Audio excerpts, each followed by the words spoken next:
Bonjour amis internautes, bonjour pour les nouveaux abonnés et merci pour votre fidélité.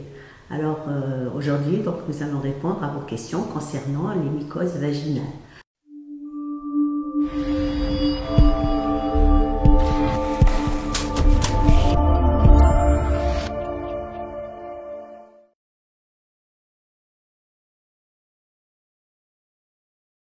Effectivement, quand on a un diabète, systématiquement, nous avons donc une hyperglycémie. Et l'hyperglycémie chronique va déstabiliser le système de défense immunitaire.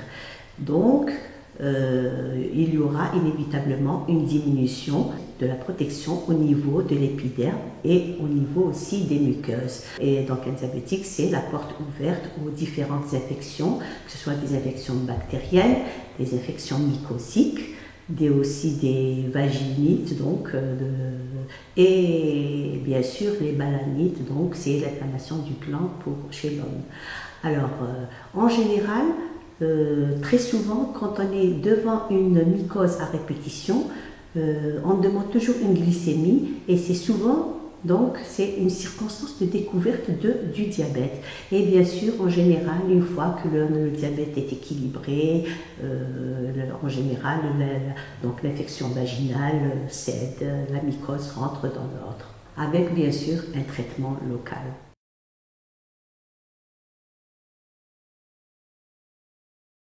Concernant la deuxième question, donc pourquoi la mycose revient souvent même après traitement? Effectivement, des fois on assiste à des cas de récidive malgré donc un traitement. Dans ce cas-là, il est vraiment conseillé d'en discuter avec votre médecin pour éventuellement voir s'il ne faut pas donc faire une mise en culture du germe et bien sûr qui va donc avec un anti-angiogramme pour pouvoir adapter donc le traitement au mieux.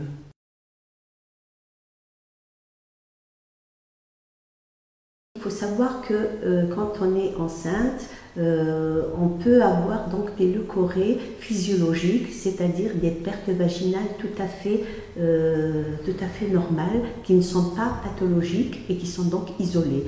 Quand je dis isolées, c'est-à-dire que c'est des leucorrhées qui ne s'accompagnent pas de démangeaisons, qui ne s'accompagnent pas donc de prurite, ni de brûlure, ni donc d'inflammation, ni de douleurs pelviennes.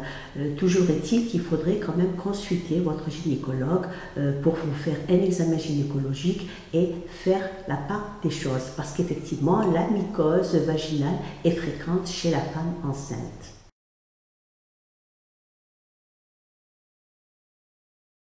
Concernant la quatrième question, donc relative à la petite fille qui donc a fait une infection vaginale et qui récidive malgré le traitement et qui se gratte partout.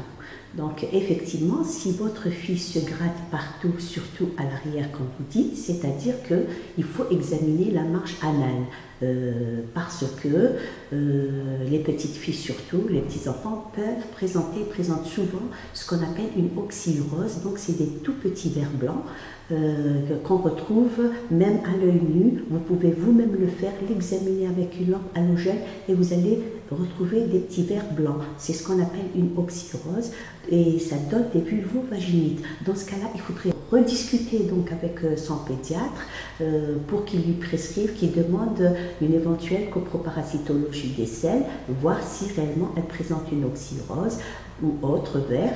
Dans ce cas-là, il va la mettre sous traitement antiparasitaire en donc prise unique et bien sûr, il va renouveler la cure au bout de 15 jours. Alors, chers amis internautes, nous arrivons à la fin de notre rubrique CLMT. Rendez-vous pour la prochaine rubrique. D'ici là, portez-vous bien, protégez-vous, prenez soin de vous et surtout, n'oubliez pas, sortez masqué et malgré tout, gardez sourire.